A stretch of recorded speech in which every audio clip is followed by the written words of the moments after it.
In a recent Time magazine article, Ray Dalio of Bridgewater Associates hedge funds warned that the world is on the brink of disaster.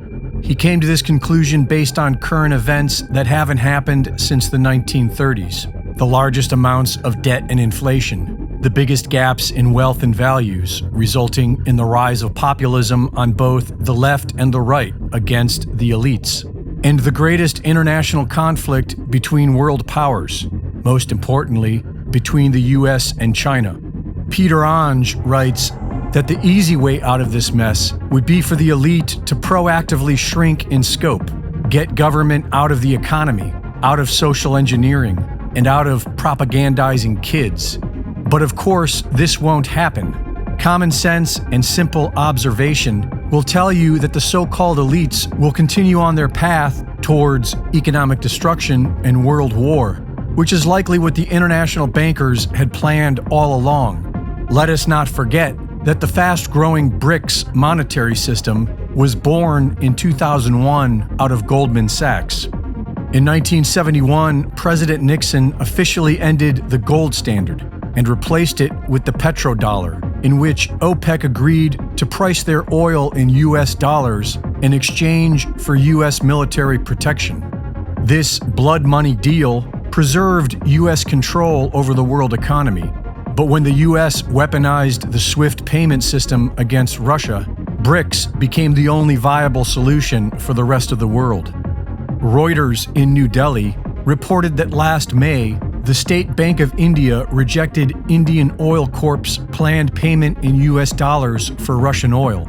And so they went to a private bank and settled their trade for Russian oil by paying in yuan to the Bank of China, and have continued to do so since. A shortage of US dollars in Argentina has caused commercial banks to allow the Chinese yuan as a form of currency in savings and checkings accounts. Argentina has already been issuing securities in the Chinese yuan and has made a $2.7 billion payment to the International Monetary Fund using the Chinese BRICS currency. The Federal Reserve Bank's FedNow is scheduled for launch by the end of July. FedNow is officially an update to the Federal Reserve's payment processing and settlement system and appears to be a backdoor to creating a central bank digital currency. Private blockchain operator Tesat has partnered with the Federal Reserve's new payment system and will serve as an interface for FedNow. FedNow will also connect with Metal Blockchain, whose CEO and founder claims will allow banks to prepare for an eventual central bank digital currency, along with bank-issued stablecoins. The idea of a central bank digital currency is already hugely unpopular with the majority of Americans. But according to Dale Hauser, it is being set up to destroy alternative blockchain solutions, such as Ripple and Stellar. And if the powers that be are successful in destroying the US economy, then the only other option to accepting a CBDC would be some sort of revolution, which would be nearly impossible, seeing as how divided the populist movement is within the left-right paradigm. Last week in China, the World Economic Forum proclaimed that the entire world needs to switch to a central bank digital currency, with expiry dates and restrictions on undesirable purchases. They proposed using artificial intelligence to censor hate speech and disinformation on the internet, and using artificial intelligence to control a global social credit system that will involve wearable devices with sensors to monitor everyone's actions. If we, the people, fail to unite against the powers that be, then their solution will most certainly be world war, depopulation, and total control. And this is all happening right now. Reporting for InfoWars, this is Greg Reese.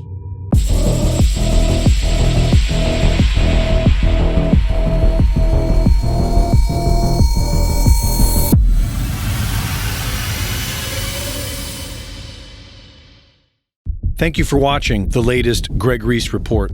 Be sure to go to reesereport.com to see my latest videos, sign up for my free newsletter, and subscribe for exclusive content. And be sure to support my sponsor at InfoWarsStore.com. In the early 1900s, certain companies were off-gassing highly toxic fluoride gases into the atmosphere. The surrounding communities began to get sick. Laws were enacted to compel these corporations to install scrubbers to convert these gases into fluorosilicic acid, still highly toxic but containable. Now these companies had a stockpile of this poison, and there was no affordable way to dispose of it. Lucky for them, one of their major stockholders was also the Secretary of the Treasury, who was responsible for the Public Health Service at the time. And by 1950, the US government began buying this toxic, untreated industrial waste product and dumping it into our drinking water. Reputable studies show that it's causing various cancers and other disease. With the Alexa Pure Pro, you can have clean drinking water and a remedy to this madness. Available now at InfoWarsStore.com.